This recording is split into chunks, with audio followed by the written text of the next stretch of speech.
My name is Lillian. I am 76 years old, and I have carried more silence than most people can imagine. For decades, I worked as a seamstress in a small town, mending clothes for wealthy women who often didn't bother to look me in the eye. Every dollar I earned, every penny I saved, I tucked away for one reason only: my daughter, Claire. So when I flew into the city for Claire's birthday, the check in my purse wasn't just paper. It was $25 million. My life's work, my hidden investments, the security I had always dreamed of giving her. I wanted her to have freedom, dignity, and the kind of safety I never knew. But when I stepped into her home, her husband, Daniel, looked me up and down as if I were an intruder. He smirked, his voice cold, and said, "Oh, we didn't know you'd actually come." The words pierced deeper than any insult I had ever endured. Claire's eyes flickered with nervousness, torn between me and him, and in that instant, I understood I wasn't welcome. The check in my purse never left my bag. I tightened my grip around it as I forced a smile, even while my heart cracked in silence. They had no idea what I carried with me. No idea of the power, the gift, the future they had just thrown away. But I also knew something Daniel did not. Patience can be sharper than revenge. And I was about to teach him a lesson he would never forget. What Daniel didn't know was that his words would set into motion a series of choices that would tear open every hidden truth in that house. And the night wasn't even over. I kept my smile stitched tight as Claire hurried to take my coat, pretending not to hear the way Daniel's voice rolled its eyes at my presence. It was supposed to be a surprise visit. Just me, a small suitcase, and a purse carrying a future that could change my daughter's life. Yet the first thing I felt in that living room was not warmth but calculation, the kind that measures a person's worth by how quiet they can stay. What would Daniel measure when he learned what I'd really brought, I wondered. The house felt expensive but hollow, like a showroom that forgot the people were real. White couches that children were afraid to sit on. Tall windows that didn't let in any light. A chandelier that glared more than it glowed. I noticed it all in a sweep. The way a seamstress reads a dress in one glance and knows where it will tear under pressure. Where would this house rip first? Claire leaned in and kissed my cheek. Her smile trembled. "Mom, you didn't have to come," she whispered, though her eyes said she'd been hoping I would. Why did she sound like she was apologizing for me?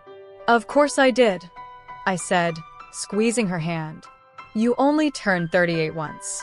My voice was gentle, but a question hammered under it. "When did my daughter start asking permission to be loved?" Daniel clapped, two slow pats that felt like sarcasm turned into sound. "We ordered takeout," he announced to no one. "Nothing fancy. We weren't planning for extras." He let the word hang like I was luggage someone forgot outside. Would he still say that if he knew the purse at my elbow held a check big enough to buy this house twice and feed every family on the street?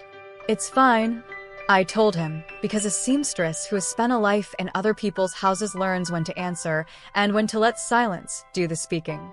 "I'm here to see my daughter." But I filed the comment away the way I file stray threads, because sooner or later they pull whole seam loose, don't they? In the kitchen, I saw a cake stumbled through its decoration. Store-bought frosting, a plastic happy birthday, Claire's sign bending at a sad angle. I breathed in the faint smell of bleach and lemon. Clean, sterile, careful. Somewhere beneath it, I caught another scent. Old fear, the kind that buries in the corners of a marriage. What had my daughter been cleaning up lately? "Dinner in 15, Daniel called, already tapping on his phone, his thumbs moving with impatience. "I told Mark to bring the contract over, Claire." He lowered his voice, but not enough. "We'll run through it while we cut the cake." He grinned, and it didn't touch his eyes. Contract? On her birthday? Why did a husband need a contract on the night he should simply love his wife well? Claire glanced at me like a child caught between rooms on fire. "It's nothing," she said too quickly, and then her gaze slid away as if the truth were a mirror that would blind her. "Just work stuff. You know how it is." Did she think I didn't know what it looked like when a woman protected a man's comfort at the cost of her own? I nodded, and a memory flickered. The tiny shop I ran for 42 years, the way women used to come in with dresses and secrets. They'd stand by the mirror and tell me things they refused to say at home. How the dinners had grown quiet, how the smiles had started to perform, how money became a leash no one admitted was around their neck. I hemmed their sleeves and tucked away their grief, and with each stitch I promised myself my daughter would never be a seam torn by a man's carelessness. When did promises age the most? Before they're kept or after they're broken? Dinner was quiet except for the clinks and Daniel's commentary on other people's successes. He loved to talk about who had moved up and who had failed. He loved it because it meant he didn't have to talk about Claire at all. "You know Henry just bought a second property," he said, spearing his steak like it had insulted him. "Smart guy. Plays his cards right." I told him, "You invest early, you stay ruthless, you don't get sentimental." He smirked, as if sentimental were a disease that made you poor. What would he do if he learned a lifetime of sentiment had become $25 million in careful, stubborn love? I tasted dry bread, drank water. I let him talk. It is something old women know how to do. Let men speak until they trip over what they really fear. "You never were one for sentiment, Daniel," I said lightly. "Not even on birthdays?" I kept my face set on mild. My voice was sugar. I waited for the crack. He laughed, but the sound strained. "We'll celebrate," he promised, then checked his watch. "After the paperwork." He looked at Claire. "You want this, don't you?" His tone flipped the question into an answer. Had he practiced that tone so often he forgot there used to be a man under it? The doorbell rang and a man in a navy blazer stepped in like he owned the air. Mark, the friend with the briefcase. I saw the way Claire's shoulders tightened as he walked in, the way she hugged her elbows like a cold only she could feel. "Got it," Mark said, unsnapping the case. He slid a stack of documents across the marble island. "We'll just need signatures.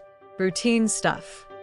Why did routine always feel most dangerous when the paper was thick? I moved closer without moving at all. From where I sat, a paragraph peered up like a rat from a pantry. Power of attorney. Durable. Immediate. Transfer of managing rights for all joint assets for efficiency and consolidation. Claire's hand trembled as she reached for the pen. How many women have signed away their lives during dessert? Daniel's smile was razor-thin. "Just making sure we run a tight ship," he said. "You know Claire. She's wonderful, but with budgeting and contracts." He shrugged, like letting her be a person was an indulgence he'd outgrown. How does a shrug start to sound like a threat? I placed my hand over Claire's.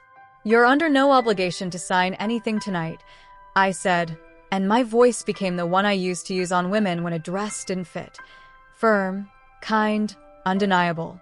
"It's your birthday. The only thing you owe anyone is a wish." I felt Daniel's stare heat the side of my face. Would he try to burn me with it? He laughed without humor. "It's not a big deal," he told me. "We've discussed it. Haven't we, Claire?" His eyes pinned her like fabric under a needle. "You said you wanted me to handle the stress." How many times can a man say handle before what he really means is control? Claire's voice was small. I did," she whispered, but her words wobbled like a hemline cut wrong. Then she looked at me, and I saw a child again. My child.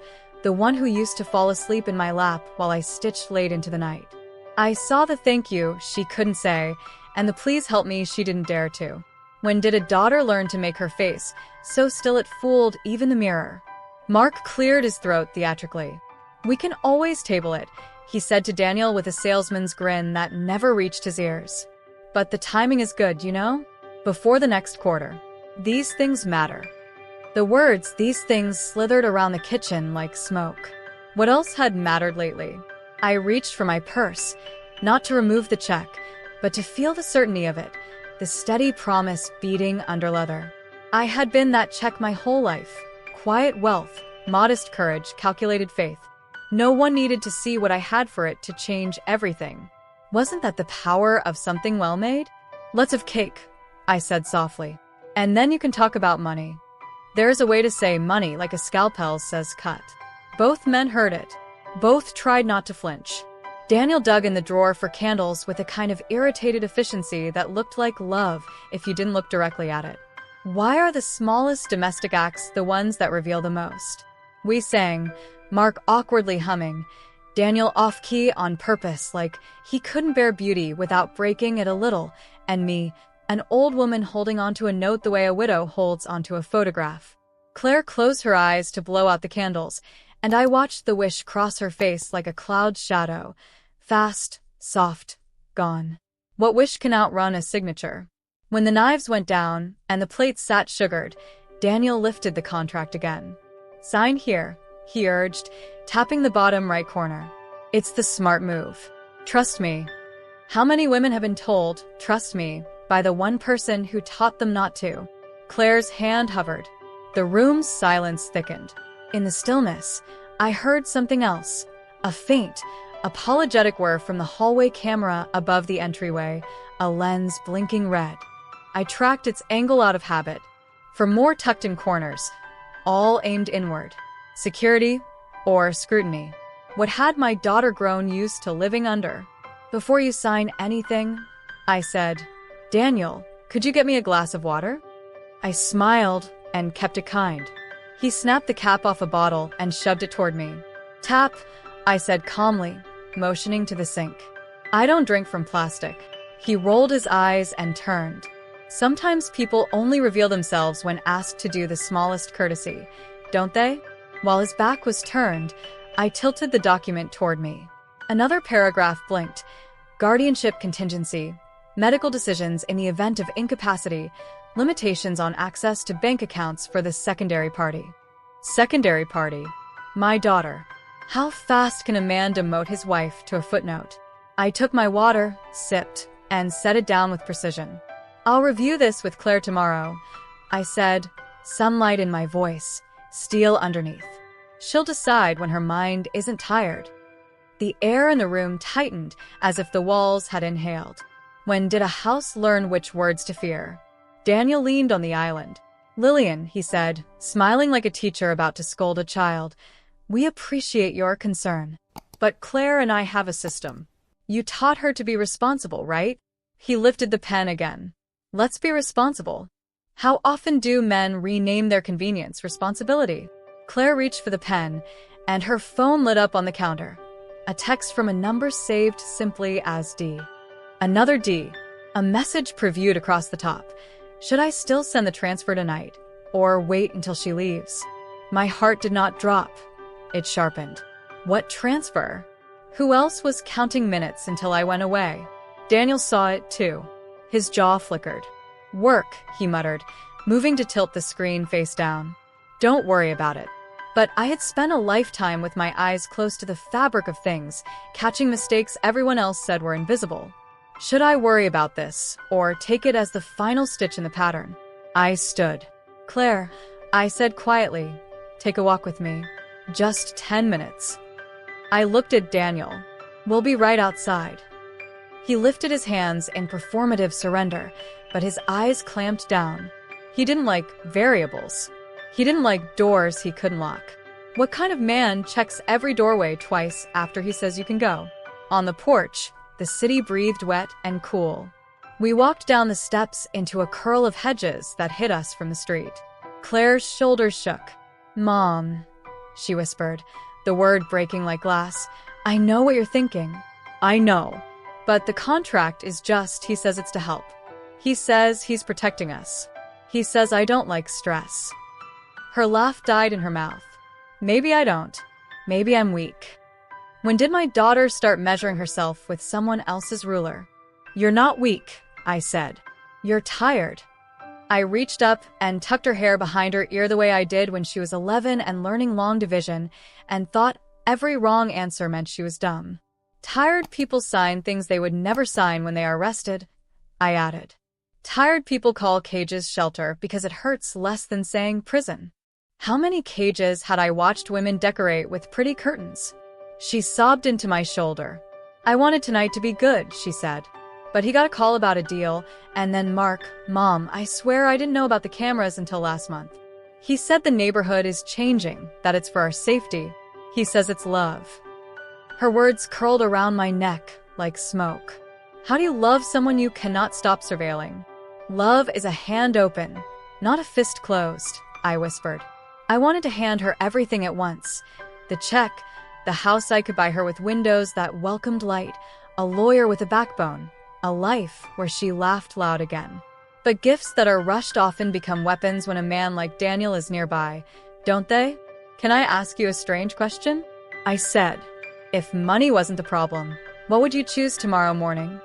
She stared at me, startled, as if I'd opened a window she didn't know the room had. I'd breathe, she said.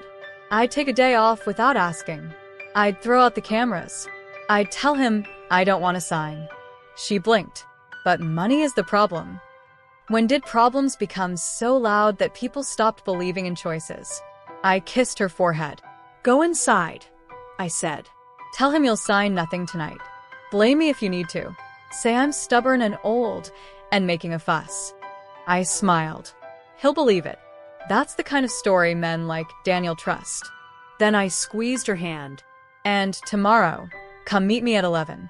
Corner of Baker and Pine. There's a cafe with a blue awning.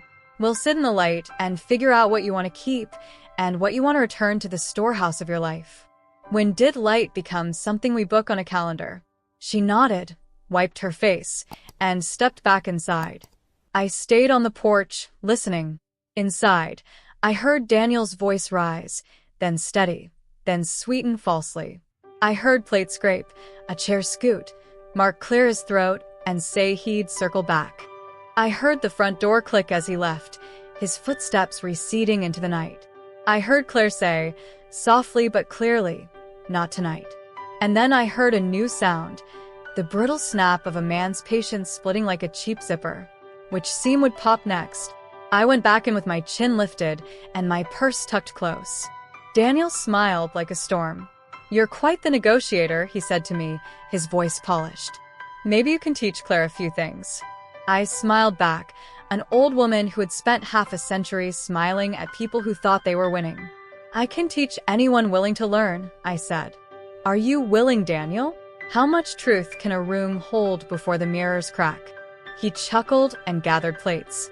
It's late, he said. We'll arrange a car to take you to a hotel, Lillian. It's more comfortable for you. He looked at Claire without looking at her. We have an early morning. The words fell on the floor like coins that had already been spent. How many ways can a man say leave without saying leave? I slipped my phone from my pocket and sent a message to a number I rarely used. Arthur, it's me. I may need that document we discussed. Can you be at the cafe at 10 instead? A dot appeared. Then another. Of course. Is it time? I looked at Daniel's hands, clean, manicured, the nails of a man who hired out the mess. It was almost time.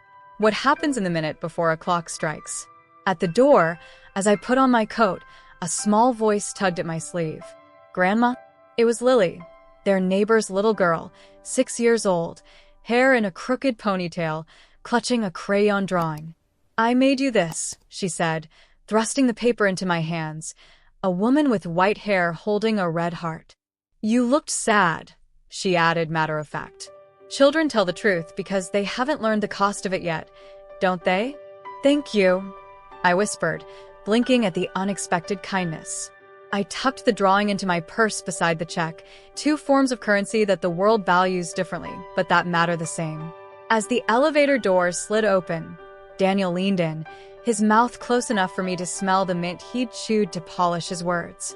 Don't meddle, Lillian, he murmured, low enough for only me to hear. You'll make things harder for her. He smiled a funeral smile. And for yourself. When did a warning start to sound like a man thanking himself in advance? I stepped into the elevator and met his gaze. I've been making hard things soft my whole life, I said quietly. That's what a seamstress does. The door shut between us like a blessing. How many doors need to close before one opens wide? The hotel room was simple and clean. I placed my purse on the table and took out the check, just to look at it in the light. $25 million. It looked like paper. It felt like history. It meant choices. It meant a key in a lock that had rusted for years. I did not sign it to Claire, not yet. I did not tear it up. I folded it back into the envelope and set the envelope atop my phone. When do you put a gift down not because it's small, but because it's too big to give carelessly? I stared out the window at the sleeping city and remembered the first time I held a needle, the way my mother guided my fingers and said, "We mend because we refuse to throw beauty away." I whispered the words to the glass as if it were a friend. "I refuse to throw my daughter away," I said. Did the city hear me? My phone buzzed. Unknown number. I answered. A man's voice, soft and clipped. "Mrs. Harper? This is Andrew from Crestline Bank. We received the authorization to transfer your daughter's savings into a new consolidated account. We just need verbal confirmation." I did not breathe for a full heartbeat. Authorization? From whom? At this hour? Had Daniel used Claire's phone when she went to the porch? Or had Dee sent more than a text? How quickly can a thief move when he thinks no one is watching? "I authorize nothing," I said, each word a pin placed exactly where it must go.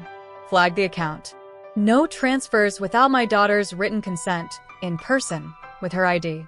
And bank records of any attempted movement sent to my attorney, Arthur Reed. The line stuttered. "Ma'am, we have Daniel Harper listed as primary." I cut in, gentler than a knife. "Then update your list," I said. "Tonight." How many institutions forget a woman exists until her voice changes the paperwork. "Very well," Andrew murmured, uncertainty prickling. "I'll note it." He hesitated. There were 2 attempted transfers in the last hour. Both declined due to a verification mismatch. Should we alert your daughter? The city went very quiet behind the window. Verification mismatch. Someone had tried twice. How close had the wolves come to the door? "Yes," I said. "Alert her in the morning. And alert me now." We hung up and I sat very still, my hands folded the way you fold cloth before you begin. Then I picked up my phone and dialed a second number. "Arthur," I said when he answered. "We'll need not 1 document but 3. A living trust, a power of attorney, mine, not theirs, and a cease and desist for anyone attempting to act in my daughter's name." He was silent for a breath. "You were saving that for the day you needed it," he said finally. "Is today that day? When does a lifetime of patience become a single hour of war?" I placed the phone down, lay on the bed in my skirt and blouse, and watched the ceiling until dawn polished it pale. At 10, we would meet. At 11, we would sign. At noon, we would be safe, at least safer than yesterday. But at 8:13 a.m., my phone vibrated again, and my stomach fell like a spool let loose on the floor. Claire, voice shaking so hard I could hear the tremor before I heard her words. "Mom," she gasped. "He left early and he took my driver's license. My passport. I can't find my credit cards. And the cameras," one turned toward the bedroom. "He said he's just checking angles, but..." Her breath snagged like thread in a rough seam. "Mom, he told me to be ready to sign at noon or he said he'd close something and I'd be sorry." How do you pull a woman out of a trap without letting the trap spring on your hands too? I sat up, the city humming below like a machine I could not see and would not obey. "Listen to me," I said, my voice as calm as a tailor's chalk. "Go to the cafe now. Take nothing. Walk. Don't text me. Don't call him. If he asks, you went to buy cream for coffee because you forgot we used it all last night." Silence. Then a tiny, fierce, "Okay." When did a whisper begin to sound like a sword? I ended the call, smoothed my blouse, and picked up my purse. The envelope inside felt both heavy and light, the way a parachute must feel right before a jump. I opened the door and stepped into the corridor, and that's when the elevator opened by itself and Daniel stepped out, hair wet, shirt crisp, smile wrong. He looked at the purse. He looked at me. He looked like a man who had decided his house would not be the first thing to tear tonight. "Going somewhere, Lillian?" he asked, and the hallway lights reflected in his eyes like knives laid flat. "Because there's something of mine in that bag I think you should give back." He held out his hand, palm up, patient as a trap. "Now." I froze in that hallway, the hum of the ceiling light buzzing like it was holding its breath too. Daniel's hand remained outstretched, open, deceptively calm, like a banker offering a handshake while the fine print devoured you alive. His eyes, though, betrayed the stillness. They darted to the purse, then back to me, hunger hidden in a smirk. Inside my bag, the $25 million check lay folded beneath the crayon drawing little Lily had given me. Two different kinds of treasure, one that could buy an empire, the other that reminded me of humanity. Which one did Daniel want more desperately? The money he suspected, or the control he thought he'd already secured? "I carry nothing of yours, Daniel," I said evenly, though my pulse drummed against my ribs. "This bag is mine, and everything in it belongs to me." My voice was slow, deliberate, the way you place pins into fabric when you're preparing for a seam. He chuckled, but it was hollow, brittle. "You think I don't notice things?" he said, leaning closer. "Plane tickets out of nowhere. You come with that bag, like it's glued to your arm. I've been married to Claire long enough to know when she's hiding something. And when you show up, suddenly she grows a spine. Refuses to sign? That's not coincidence. That's you." He straightened, blocking the elevator. "So I'll say it one more time, Lillian. Hand it over." My hand brushed the purse strap, steady. I'd been underestimated my entire life. Too quiet, too plain, too old. What they never learned is that a seamstress knows how to sew her silence into armor. I tilted my chin. "If you're so certain it's yours, Daniel," I whispered, "why don't you call the police and tell them what you believe is inside? I'm sure they'd love to hear your story." The smirk faltered. The hand stayed out but trembled ever so slightly, a tremor he thought I wouldn't see. Then, like Daniel always believed intimidation worked until someone stood perfectly still in front of him. He leaned back, lowering his hand. "You're playing a dangerous game." "No, Daniel," I said softly, stepping past him into the elevator, pressing the button for the lobby without breaking eye contact. "You are." The doors closed between us, sealing his fury on the other side. My knees shook once I was alone, but I held onto the rail and breathed. It wasn't bravery that carried me through that moment. It was memory. I remembered being 23, cornered in a shop by a landlord who demanded higher rent because he assumed a widow couldn't protest. I remembered standing just like this, holding my breath, and realizing silence sometimes screams louder than words. That night, I stitched until my fingers bled, and with each stitch, I learned, never hand over what you've bled for. At the cafe, Claire was already waiting, her hair pulled into a bun that hadn't been smoothed properly, her hands clenched around a paper cup. Her eyes widened when she saw me. "Mom, he knows something. He searched my drawers this morning, said he was looking for receipts, but I think he's after everything." I sat down, setting my purse between us like a shield. He tried to stop me in the hallway, demanded my bag. I didn't soften it. Truth has to be full when the lies are thick. Claire's face crumpled. "I'm so sorry." Her voice was small. "He wasn't always like this. He used to take me dancing. He used to hold my hand in traffic. I thought he was my safe place." I reached across the table, taking her hand. "Safe places don't need cameras pointed at you." My voice wavered with rage I refused to spill. "Safe places don't demand signatures in the middle of birthdays. Safe places don't strip you of your name." She cried quietly, and for the first time in years, she looked like my little girl again. I wanted to open my purse, pull out the check, and place it in her trembling hands right there. But something inside me whispered, "Not yet." Because giving a starving person a feast while the wolves still circle doesn't feed them. It kills them faster. Today, I told her, "Arthur is coming. He's drawing up documents to secure your accounts, your rights, everything. But you must decide, do you want to stay under Daniel's roof, or are you ready to step into your own?" Her silence was a storm. She stared at her coffee like it held the answer. Finally, she whispered, "I'm scared.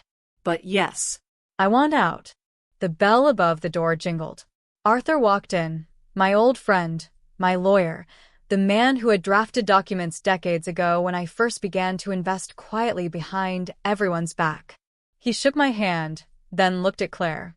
"Your mother has been preparing for this moment for a long time," he said gently. "She knew the world might not be kind to you. That's why she saved." Claire blinked at me in shock. "Saved? How much could you possibly?" She stopped when she saw my expression, as if realizing the answer might be bigger than her imagination. Arthur laid down the files. We can create a trust that transfers control to Claire immediately. We can freeze any joint accounts until verified by both signatures. And we can file an injunction to stop Daniel from moving assets without approval. Claire's mouth opened. But won't he fight this? Arthur smiled grimly. Oh, he will. But that's where we're ready. Because what he doesn't know, Lillian, he looked at me, is that you hold the winning card. Claire turned to me, eyes wide, desperate. Mom, what winning card? I reached into my purse, fingers brushing the check that had slept there like a secret heartbeat. I pulled it out slowly, the envelope heavy in my hand, and set it on the table. Claire gasped when she saw the number. Her hand flew to her mouth. Mom, 25 million? Where? How? I worked. I saved. I invested when others laughed at me. I bought when they sold. I stitched through nights. And while the city slept, my money grew. I never told anyone, not even you, because sometimes the only way to protect a seed is to keep it buried. Tears streamed down her face. All this time you had this? And you wanted to give it to me? Yes, I whispered, touching her hand. But not when Daniel was ready to sign it away, with a smirk. Not when he saw you as a secondary party. You will never be secondary. Not to me. Not anymore. Arthur leaned forward. With this, we can change everything. He has no idea what's coming. Claire's lips trembled. But he'll know soon. The bell jingled again. I turned and froze. Daniel stood at the door of the cafe, his suit pressed, his smile thin, his eyes locked directly on the envelope on the table. Well, he said softly, his voice carrying like smoke. Now I see what's been stitched all along. The cafe went silent, every cup of coffee suddenly too loud. Claire gripped my hand under the table, shaking. Daniel stepped closer, slow, deliberate, like a wolf who had scented blood. And here I thought tonight's contract was the prize. But this is the jackpot. He stopped just short of the table, his shadow falling over us. He leaned down, eyes burning into mine. Hand it over, Lillian. Or I promise you, this little game will get very, very ugly. The check lay between us like a ticking clock, and I knew one thing with certainty. The storm had only just begun. The cafe air turned heavy, like every molecule wanted to crawl out the door to escape what was about to happen. Daniel loomed over us, one hand pressed on the edge of the table, his shadow swallowing the check that lay between us. The smirk on his face was practiced, but his eyes betrayed him, sharp, greedy, desperate. He had smelled power, and like a man who never learned moderation, he was about to consume more than he could handle. Claire's fingers dug into mine under the table, trembling. She whispered, Mom, so softly I barely caught it. I squeezed her hand once, a promise. Hold steady. She had been silent too long, bowed under this man's shadow, but shadows look longer right before the sun rises. I straightened in my seat. Sit down, Daniel. My voice wasn't loud, but it carried, slicing through the cafe hum like a seam ripper tearing thread. Heads turned from nearby tables. For a moment, Daniel hesitated. He wasn't used to me giving commands. He was used to women folding like napkins when his voice hardened. His smirk twitched. This is between family, Lillian. Don't embarrass yourself. No, I said calmly. This is between law and theft. And between a mother and the daughter she will not see devoured. I nodded at the chair across from us. Sit. Or I'll let every witness here see what kind of man you really are. Arthur leaned back, adjusting his glasses, but his eyes gleamed with readiness. He was giving me space, but I knew he'd pounce the moment Daniel tried to twist words into traps. Daniel finally sat, though his jaw was tight, like he was chewing nails. Fine, he muttered. Let's talk. Good, I said, sliding the check back into the envelope and slipping it into my purse in one fluid motion. Now we can discuss on my terms. His eyes followed the purse like a starving dog. Where did you even get that kind of money? His laugh was brittle, mocking. You? A seamstress? What? Did you rob a bank? Scam the church ladies? He sneered. Or maybe you're lying. Maybe it's just paper with numbers, and you're trying to look important. I held his gaze, steady. Believe what you like. But you just proved something I already knew. His smirk faltered. What's that? That you don't love my daughter. You love control. And now that control is slipping, you'll scramble and claw until you look like a fool. I tilted my head. And when fools claw, they always leave evidence. Arthur cleared his throat, finally stepping in. Mr. Harper, you should know that Mrs. Harper's finances are not your concern. Legally, you have no claim over her assets, nor over any trust she establishes for Claire. In fact, he pulled out a folder, tapping the edge. I've already filed to freeze joint accounts pending investigation into suspicious transfer attempts last night. Perhaps you're familiar with them? Daniel's face reddened. That's nonsense. Arthur smiled thinly. Bank logs don't lie. The cafe grew, so quiet I could hear the hiss of the espresso machine. Daniel's smirk cracked. He leaned forward, lowering his voice, though venom dripped from every word. You think you can cut me out? You think you can waltz in here with your little lawyer and your magic checkbook and just erase me? I built this house. I put food on that table. Claire is mine. No, Claire whispered. Her voice was shaking, but it carried enough. I am not yours. I never was. Daniel turned to her, stunned. For the first time in years, maybe, she had spoken back. She raised her chin, tears streaming down but her jaw firm. You treat me like furniture you can rearrange. Like a contract to be signed and sealed. That ends today. My heart swelled with both sorrow and pride. My daughter had finally found her voice. Daniel's fist slammed onto the table, rattling cups. A waitress jumped. Careful, I said sharply, eyes burning into his. This isn't your living room, Daniel. You won't bully her here. Arthur slid a document forward. You might also want to know, Mr. Harper, that any attempt to coerce Claire into signing legal documents can be considered duress. Judges don't look kindly on that, especially when there are witnesses. He gestured toward the cafe, where eyes were still watching. Shall we test it? Daniel's chest heaved. He looked around, realizing the walls he thought he owned were slipping out from under him. He leaned back, forced a laugh, but it was thin, broken. This isn't over, he said. No, I said. It's just beginning.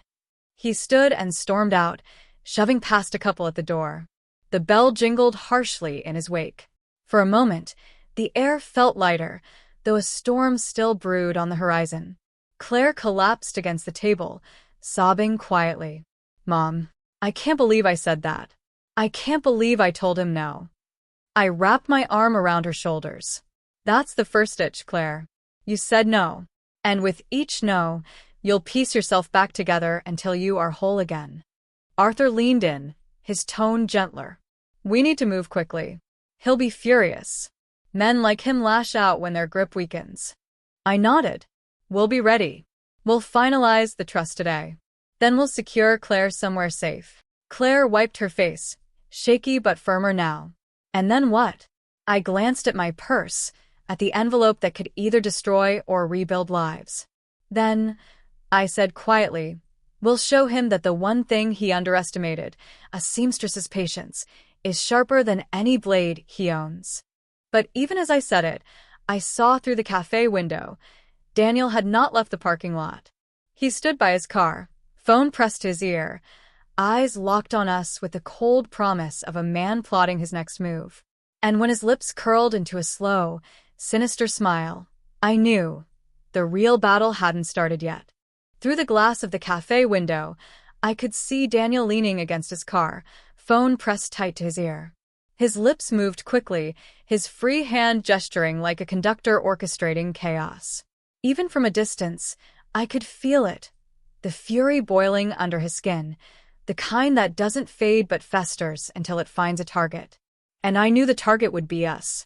Claire followed my gaze and went pale. He's still out there, she whispered. Why isn't he leaving? Because men like Daniel don't retreat, Arthur said grimly, shuffling papers back into his briefcase. They regroup. And they strike harder the next time. I reached over and held Claire's trembling hand. Then we won't give him the chance to strike blind. He thinks he's the only one who can set traps. He's wrong. Arthur nodded. We should get somewhere safe. I can call a judge to expedite an emergency protective order, and I'll file the trust papers this afternoon. He lowered his voice. But we'll need to move carefully. Daniel has eyes everywhere, and if he's as desperate as I think, he may have already taken steps we don't know about. I looked at Claire. Her cheeks were flushed from crying, but her eyes burned with something I hadn't seen in years, a spark. Are you ready to fight for your life, my child? I asked. She swallowed hard, then nodded. Yes. I stood, slung my purse over my shoulder, and straightened my back. Then let's leave before Daniel thinks we're afraid of him. Fear feeds men like him. We'll starve him instead. We walked out together, and the cafe bell jingled softly, too soft for the war brewing outside.